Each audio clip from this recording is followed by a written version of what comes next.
Jointness आज हमारी national security और ऑपरेशनल इफेक्टिवनेस की एक मूलभूत आवश्यकता बन चुकी है, ऐसा मैं मानता हूं। अभी कुछ दिनों पहले कलकत्ता में कंबाइंड कमांडर्स कॉन्फ्रेंस हुई थी।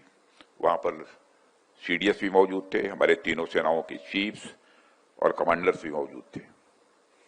और उस कॉन्फ्रेंस में हमारी तीनों सेनाओं के चीफ्स और कमांडर्स तो मौजूद थे ही, प्रधानमंत्री जी ने उस कॉन्फ्रेंस को संबोधित किया था और प्रधानमंत्री जी ने भी अपने संबोधन में ज्वाइंटनेस और इंटीग्रेशन पर काफी बल दिया था। और हमारी सरकार का तो ध्येय ही यही है कि हम तीनों सेनाओं के बीच ज्वाइंटनेस तथा इंटीग्रेशन को जितना भी बढ़ावा दे सकते हैं हमें बढ़ावा देना चाहिए।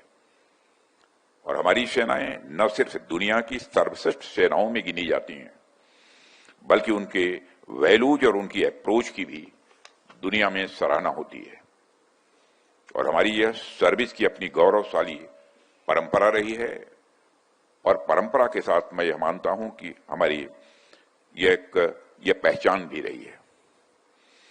साथ ही दशकों के अनुभव से उनकी ऑपरेशनल टेक्निक्स, टैक्टिक्स और प्रोसीजर्स भी डेवलप हुई हैं। हमारी सेनाओं का यह जो अनुभव है वह देश की अलग अलग ज्योग्राफिकल कंडीशंस में हुए ऑपरेशंस और उसके लिए लगातार किए जा रहे प्रयासों से ही आया है। कभी हिमालय के ऊंचे बर्फीले शिखरों पर, कभी हिंद महासागर की गहराइयों में, कभी घने जंगलों और तपते रेगिस्तानों में, और कभी आसमान में ओपन स्काईज में लगातार काम करके इतना व्यापक अनुभव हमारी सेनाओं के पास आया है। और यह अनुभव पीढ़ी दर पीढ़ी हमारी सेनाओं में ट्रांसफर भी होता गया है। लेकिन इसमें एक चीज ध्यान देने वाली है कि मेरी जानकारी के अनुसार जो वैल्यूज, जो एक्सपीरियंस हमारी सेनाओं में समय समय के साथ ट्रांसफर होते गए, वो धीरे धीरे किसी एक ही पर्टिकुलर सर्विस के पार्ट बनकर रह गए, जहां तक मैं जानता हूं। यानी अगर हमारी आर्मी ने कोई नई चीज सीखी तो वह नॉलेज आर्मी में ही रह गई। अगर नेवी ने कोई चीज सीखी तो वह नॉलेज नेवी में ही रह गई। अगर एयरफोर्स ने कोई चीज सीखी तो यह नॉलेज एयरफोर्स में ही रह गई। कहने का मतलब है कि जिसने जो भी सीखा उसकी वह सीख, उसकी वह लर्निंग खुद तक ही सीमित रह गई। किसी दूसरी सेना के अंग को उस एक्सपीरियंस का उतना फायदा शायद नहीं मिला जितना कि मिल सकता था। अब जब हम आज की दुनिया पर नजर डालते हैं तो हमें इस बात को स्वीकार करना ही पड़ेगा कि आज दुनिया बहुत तेजी से बदल रही है। 21वीं सदी में सिक्योरिटी का स्वरूप काफी हद तक बदल चुका है। थ्रेट्स पहले से कहीं अधिक कॉम्प्लेक्स भी हो गए हैं। आज लैंड, सी, एयर स्पेस और साइबर स्पेस सभी डोमेन्स आपस में ये गहराई से जुड़ गए हैं। साथियों, ऐसे समय में कोई भी सर्विस यह सोचकर अलग थलग नहीं रह सकती कि अपने डोमेन में वो अकेले ही सब संभाल लेगी। निश्चित रूप से हमारी हर सर्विस के पास यह कैपेबिलिटी है कि वह अगर चाहे तो अकेले किसी भी चुनौती का सामना भी कर सकती है। लेकिन आज के दौर में जिस तरह की चुनौतियां हमारे सामने आ रही हैं, उसमें बेहतर विकल्प यही है कि हम इन सारी चुनौतियों का मिलजुल कर मुकाबला करें। इन चीजों को ध्यान में रखते हुए इंटर ऑपरेबिलिटी और ज्वाइंटनेस अब केवल डिजायरेबल गोल्स नहीं रह गए, बल्कि अब ये हमारी ऑपरेशनल नेसेसिटी बन चुके हैं। अभी हाल ही में हमारी सेनाओं ने ऑपरेशन सिंदूर को अंजाम दिया है।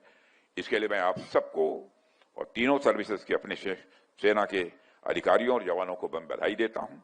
और यह ऑपरेशन इस बात का प्रमाण है, जब हमारी सेनाएं आपस में मिलकर काम करती हैं तो उनकी कंबाइंड स्ट्रेंथ कितनी बढ़ जाती है। यानी बड़ी से बड़ी चुनौती का भी मुकाबला करने में वह सक्षम हो जाती हैं और उस चुनौती पर विजय प्राप्त करती हैं। साथियों, इन ऑपरेशन के दौरान भारत ने अपने एयर डिफेंस में ज्वाइंटनेस का एक जबरदस्त प्रदर्शन किया जो डिसाइसिव साबित हुआ। इंडियन एयरफोर्स का integrated air command and control system यानी IACCS, जिसको इंडियन आर्मी के आकाश तीर और इंडियन नेवी के त्रिगुण के साथ सीमलेसली इंटीग्रेट किया गया, और मैं मानता हूं इस सफलता का यह आधार था। और इन सिस्टम्स की ट्राई सर्विस सिनर्जी ने एक यूनिफाइड और real time operational picture create की, जिससे कमांडर्स को तुरंत सही समय में और सही फैसले लेने की एक शक्ति मिली, एक ताकत मिली।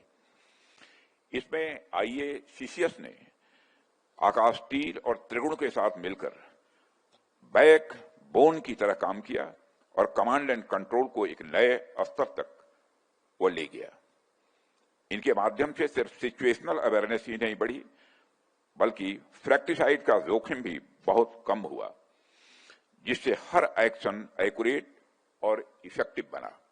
और यही है असली ज्वाइंटनेस, जहां हमारी तीनों सर्विसेज एक साथ आकर यूनिटी और क्लैरिटी के साथ डिसाइसिव आउटकम्स को अचीव करती हैं। साथियों, यह ज्वाइंटनेस हमारी सेनाओं के लिए क्यों जरूरी है और यह कितना फायदेमंद हो सकता है, इसके कुछ और उदाहरण मैं आप सबके सामने रखना चाहूंगा।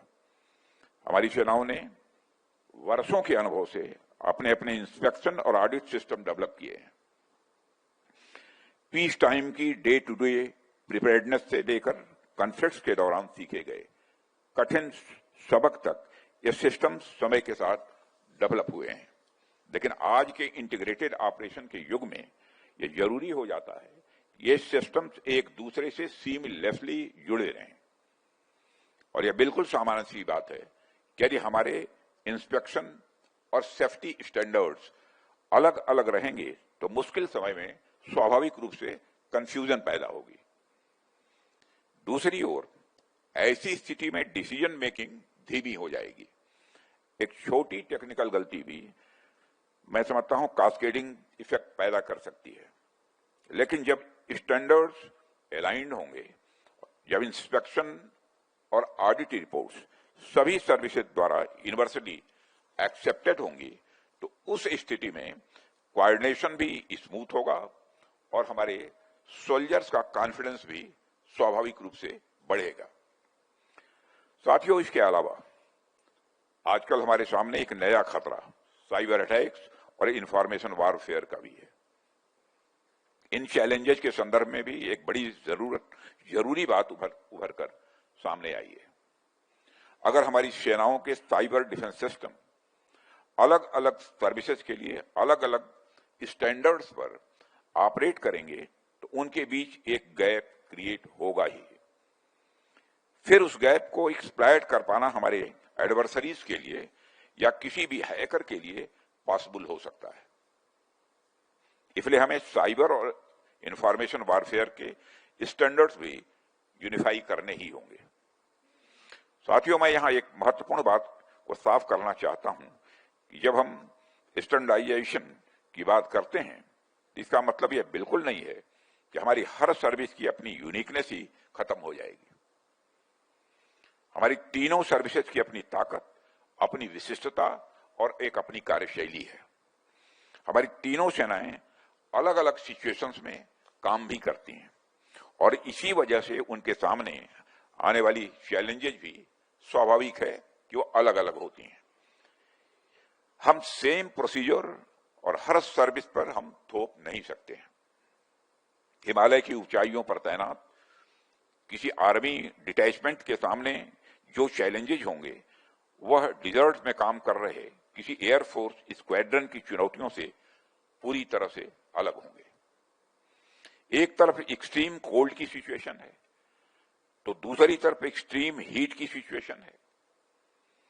अब अगर हम ये कहें कि हर जगह एक जैसे प्रोसीजर्स अपनाए जाएं तो यह न केवल इम्प्रैक्टिकल होगा बल्कि हमारी फोर्सेस की क्षमताओं को भी यह सीमित कर देगा। इसलिए हमारा गोल यह होना चाहिए कि हम एक शेयर्ड बेसलाइन तैयार करें, एक ऐसा फ्रेमवर्क तैयार करें जो इंटर ऑपरेबिलिटी और म्यूचुअल ट्रस्ट को मजबूत करे, ताकि जब अलग अलग सर्विसेज एक साथ काम करें तो हर कोई यह भरोसा रख सके कि उनकी प्रोसेसेस और कार्यशैली में तालमेल है। और यह शेयर्ड बेसलाइन कैसे बनेगा, इसकी क्या रूपरेखा होनी चाहिए, इन तमाम मुद्दों पर आप सभी अफसर बैठकर ब्रेन स्टॉर्मिंग करेंगे, ऐसा मेरा विश्वास है। मैं इतना कह सकता हूं रक्षा मंत्री होने के नाते कि रक्षा मंत्रालय से जिस भी सहयोग की आवश्यकता होगी, हर तरीके से मिनिस्ट्री आपके साथ कोऑपरेट करेगी। इस दिशा में आगे बढ़ना मैं मानता हूं कि अब समय की जरूरत है, और मुझे पूरा विश्वास है कि आप तीनों ही सेनाओं, कोस्ट गार्ड, बीएसएफ और डीजीसीए के बड़े अधिकारी इस ओर प्रयास कर ही रहे होंगे और आगे भी इसे तेजी से आगे बढ़ाएंगे।